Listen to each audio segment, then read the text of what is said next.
igama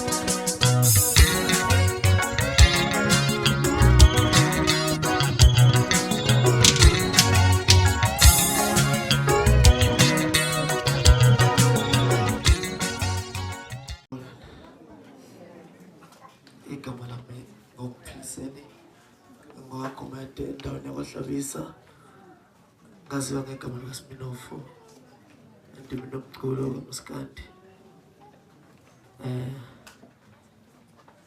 Ngizovalelisa umfowethu, ngizovalelisa umfundi wami, akukho okuningi engingakusho.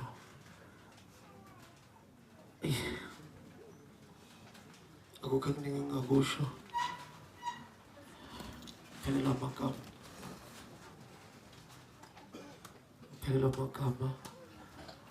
uSimphiwe ngiyamazi, uqala kwami ukumazi ngimaze ngonyaka ka-2020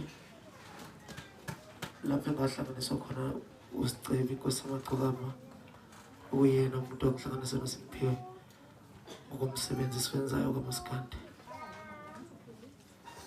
Kuningi sikwenzile noSimphiwe, kuningi engiyikho ngenxa kaSimphiwe, baningi abantu abangaziyo ngenxa kaSimphiwe. Ngizokuveza lokhu namhlanje ngoba ubesebenza umsebenzi wangemuva, thina sihamba phambili kodwa yena ube ngemuva. Nakuba niyangazi nje abangaziyo ngenxa yakhe. Akukho okuningi engizokusho, ngizomvalelisa umfowethu. Kubuhlungu kakhulu kimi ngoba uSimphiwe wahamba ngikade nginaye ngayizolo, ukuthola ucingo lokuthi akasekho emhlabeni okuyile simo engiso njengamanje. Sasikade sinayo uSimphiwe ngayizolo okuLesihlanu, ehamba nomfowethu uSiduduzo lapho abazidlula khona, base behamba bakhuluma nathi. Saxoxa isikhathi eside, sixoxa ngomsebenzi ababekade bewenzile nomfowethu uSicebi Nkosi Amagcokama okade useThekwini, lapho kwakufanele ngibe khona nami ngangakwazi ukufinyelela amathize emhlaba.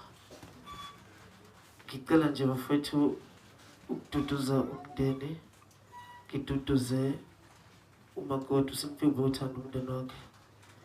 Bekuma yonke into ngisho emsebenzini wethu uSimphiwe mangabe uzokhuluma ngomndeni wakhe.